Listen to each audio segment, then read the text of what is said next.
Hi, Chris Sauer. Hi, Kate Johnson. Nice to meet you. Nice to meet you, Kate.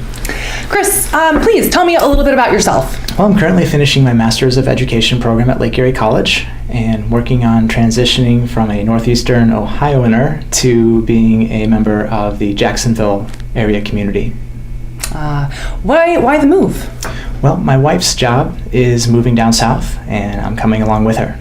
It's very noble and admirable about you at the same time. Mm-hmm. How did you hear about the position open with our company here at REI? Well, when I thought about the opportunity of changing locations and moving from one physical location to another, I thought about making a career move as well. And I was starting with my main interests and passions. And I love being outside, I love doing outdoor activities, and I love working with people. And I thought if I could use my experience as a teacher, helping people, and my interest in the outdoors together, that would be a good place to start a new career. And when I was looking online, I found REI's website and that there were positions available in the Jacksonville area, so I thought I would apply. Great. Well, you say you have an interest in outdoor activities, so this would be a great company for you to work at. That being said, what else do you know about our company? Well, I know you've been around for a long time, since the late 1930s, and what really caught my attention the most was the idea that it was started by people who had a passion for the outdoors and found a way to involve others in their experience. I like the idea too that your company is consistently ranked among the top 100 companies to work for by Fortune magazine, and I thought growing with a company that has that level of success would be a good place to be. Great. Why do you want this particular position here within our customer service department? Because I want to start in a position that allows me to learn everything about the company, from the very basic level of interacting with the customers all the way up throughout the sales process, the marketing process, and the production of goods and services. When I saw the opportunity for customer service, I thought it aligned very well with the skill set that I have, and also with some skills that I could bring to the company that might be unique. Can you tell me a little bit more about these skills that you would transfer from your previous line of work to our department here? Sure. In education, it's all about making the customer or student feel comfortable and helping them grow. I feel that within a company like REI, it's the same philosophy, getting a customer comfortable with the product and helping them grow as they advance in whatever sport they happen to be participating in. Why do you think that our company should hire you specifically amongst our pool of candidates that are interviewing for this position? Sure. I think one skill set that I have involves my background in education. Teachers are among the highest stressed professionals in the workplace, and REI offers a number of products that help alleviate stress by getting people outdoors. And teachers also have a lot of downtime in the summers. My thinking is that once I learn the ropes and advance within the company, I'll be able to market the services and products that REI offers specifically to the teaching profession. Great. I have to ask this question. Given that you are making a career change here, especially with finishing a master's degree in education, if a position becomes available in your current field down here in the Jacksonville area, how do you approach being offered this job versus being offered a position in your field? And I'm asking that in the now and in the future. Sure, that's a great question.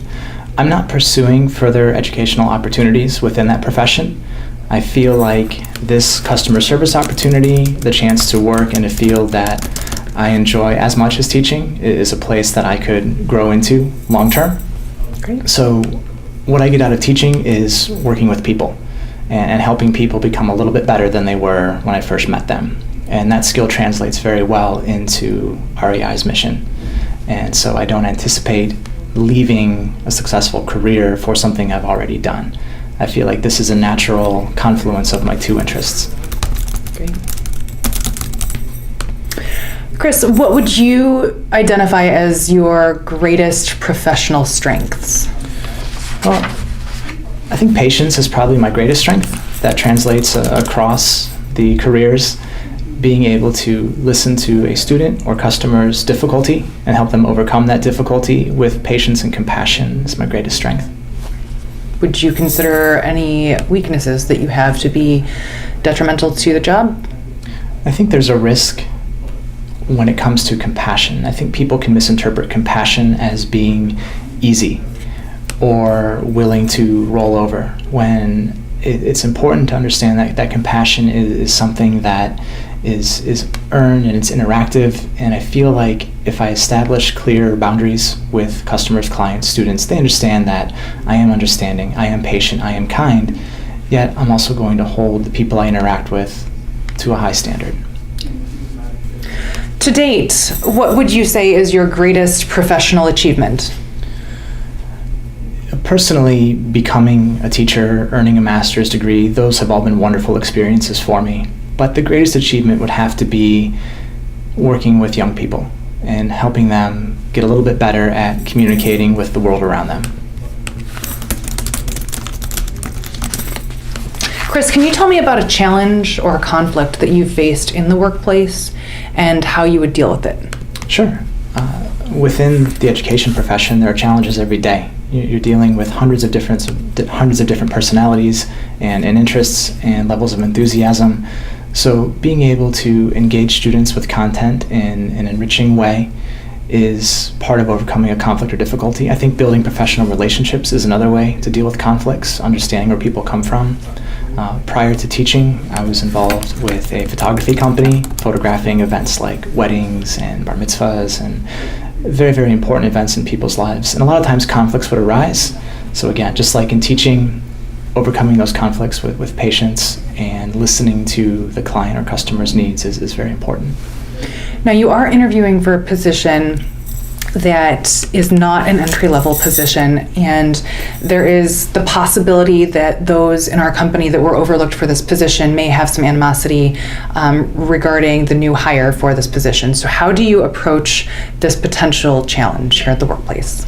The important thing is to listen to the people around me and understand that I am a newcomer and that they know more about the work environment than I will coming in. I think because I have a friendly demeanor and I'm not confrontational when meeting new people, that in time we'll have a chance to earn each other's mutual respect and understand that we both want the same thing, the company to grow and us to grow within the company. Where do you see yourself in 5 years, specifically within our company? Hopefully I'll be able to develop a market that allows me to interact with people within the teaching profession and grow our brand using that market as a target client base. That's great.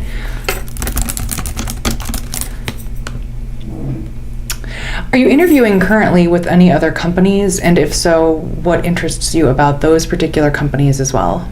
Since I'm new to the area, I haven't had the opportunity to interview with a wide variety of companies. I have looked at Bass Pro Shops, and I'm currently scheduled to interview with them. They have a similar mission and similar goals to REI. It's just that their product line is more specifically tailored than REI's more diverse offerings. We here at REI, it is being in customer service, there are aspects of your job that are going to be a little less active than I could expect you being in a teaching position where I assume you're on your feet more one-on-one, face-to-face with individuals. Do you prefer a specific type of work environment? Do you thrive in a variety of work environments? And what does this look like? Well, I thrive in a variety of work environments. I wouldn't expect to be sitting in a cubicle interacting with customers unless I'm handling a phone call, and that's fine, that's part of the job. But what I would expect is to be actively engaged with the customers who come into the store and helping show them the products that might best suit their needs and introducing them to products that they might not have considered before. So what I would expect to be up, moving around, and being consistently engaged with a customer or trying to find ways to improve what we offer to our customers. Great.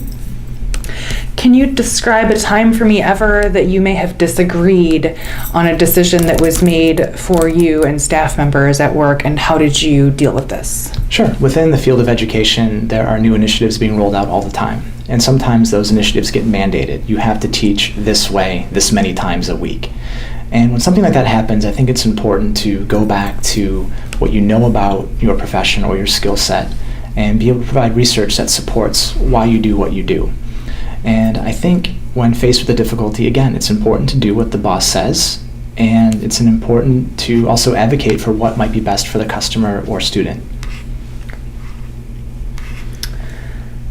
All right, we're going to move on to some cognitive behavioral questions. And basically these questions are designed, they're not necessarily about your past, your experience, they're sort of out of the box questions. And so just do your best at answering them as we go through this. So if you were an animal, what would you be and why?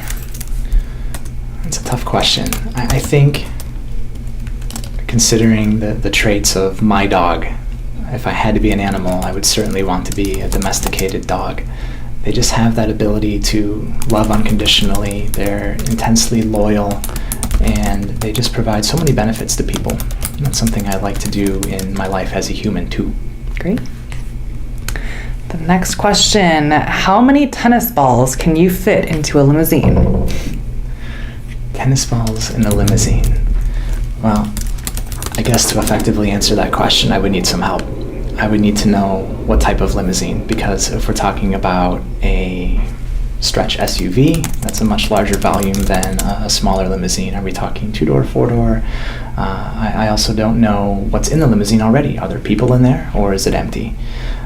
Once I had those questions answered, I would have to do some calculations about the size of a tennis ball, how much area or how much volume it takes up, calculate the inside of the limousine, and then make sure the math works out. I could get that answer to you, I just can't do it off the top of my head. Great.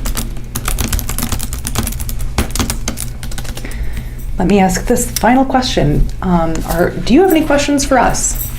Well, I mentioned a couple times about being interested in helping grow a market for REI.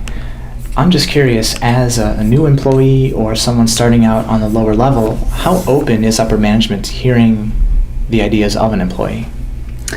We do try to have monthly meetings where we meet with a variety of employees at random.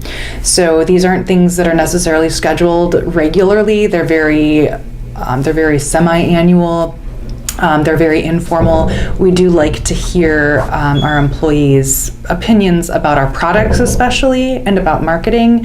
One thing that we don't necessarily do is the lower level positions that are dealing maybe with collections or the intake and distribution of customer service calls. We don't necessarily talk to that group of employees very often, but I'd be very interested to hear your opinions on that, should you be hired for the position, and maybe ways that we could do better as well by reaching a larger group of our employees to benefit our company. Okay, and then last question from me.